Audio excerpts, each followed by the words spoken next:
الحمد لله رب العالمين، والصلاة والسلام على الحبيب النبي وآله وأصحابه أجمعين صلى الله عليه وسلم. نبرأ إلى الله من إراقة الدماء البريئة، نبرأ إلى الله من كل متخاذل، نبرأ إلى الله من كل ظالم. مخافة الله سبحانه وتعالى تحتم علينا أن نبرأ إليه من كل ما يحدث على أرض فلسطين. أنا على يقين أن كل مسلم ومسلمة تقي صادق إن أتيحت له الفرصة الآن ليضحي بماله وبنفسه فداء لأرض فلسطين وشعبها لن يتأخر. الله المستعان. رؤيت اليوم عمرها 20 عام، رأتها أخت نحسبها من الصالحات في عام 2003. رأت النبي صلى الله عليه وسلم كما هو في السيرة وفي السنة الصحيحة، وصفته وصفا دقيقا من الرأس للقدم كأنك تراه رأي عين، وصفا تدمع له العين ويرق له القلب. تقول: رأيت كأني في بيت عمتي وخرجت إلى الحوش فرأيت رجل يلبس ملابس بيضاء من شدة بيضها كأن بها النور وتشبه الملابس التاريخية، وكان يجلس على دكة. تقول: في الرؤيا وقت الرؤيا لم تكن هذه الدكة موجودة في الواقع، ولكن بعد الرؤيا بسنوات بنيت هذه الدكة تماما كما رأتها في الرؤيا. سبحان الله. فاقتربت منه وقلت له: من أنت؟ فقال: أنا الرسول. وجهه مثل نور القمر بل أوضح وأجمل. فقال لي صلى الله عليه وسلم: اطلبي مني أمنية. تخيلوا ماذا طلبت. فقلت له: أتمنى أن تتحرر فلسطين. تقول: فغضب النبي صلى الله عليه وسلم ورأيت العرق عند حاجبه الأيمن، يعني انتفاخ العرق من شدة الغضب.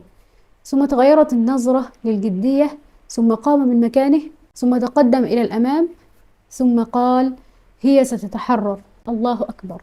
ثم فتحت باب فرأيت عمارات كثيرة مهدمة كأنها آثار حرب قد انتهت، وامرأة عجوز تجلس على الأنقاض، وانتهت الرؤية. رؤية النبي صلى الله عليه وسلم بالملابس التاريخية يدل على أنه جاء في رؤية حق ليخبر بأمر تاريخي عظيم سيقع، وهو تحرير فلسطين. وقال لها: اطلبي مني أمنية. هذا الجزء تعبيره كله في معنى اسم الرؤية، ولن أذكر اسمها احتراما لرغبتها، ولكن معنى اسمها هو ضمير الأمة العربية. هذا ما يقع في ضمير الأمة العربية.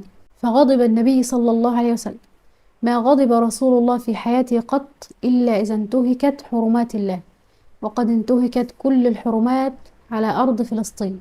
في رواية المسلم عن عائشة رضي الله عنها قالت: ما نيل من رسول الله صلى الله عليه وسلم شيئا قط فينتقم من صاحبه إلا إذا انتهكت حرمات الله فينتقم لله عز وجل. ثم نظر بجدية، ثم قام من مكانه، ثم تقدم إلى الأمام. كل حركاته وسكناته صلى الله عليه وسلم لها معنى ولها دليل. نظر بجدية دليل على تغير نظرة أهل السنة، نظرة الأمة لقضية فلسطين تغيرا جديا. ثم قام من مكانه، تبدل الحال، قيام الأمة ثورتها من أجل هذه القضية. ثم تقدم إلى الأمام، تقدم من أجل النصر، تغير بإذن الله في الحال إلى الأفضل، إلى الأمام، يعني إلى الأحسن. ثم قال البشارة: هي ستتحرر صلى الله عليه وسلم. وهذا المشهد كله يدل على أن تحرير فلسطين تحريرا تاما كاملا بأمر الله سيكون على أيدي أهل السنة الصادقين. ثم نظرت فرأت عمارات كثيرة مهدمة.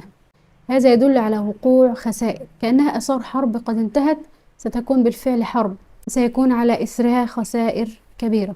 المرأة العجوز تدل على إدبار الشيء ونهايته. هذا يدل على إدبار ونهاية الأمر، إدبار ونهاية العجز، وتجلس على الأنقاض، يعني أيضا بخسائر. والله تعالى أعلى وأعلم. سبحانك اللهم وبحمدك، أشهد أن لا إله إلا أنت، أستغفرك وأتوب إليك.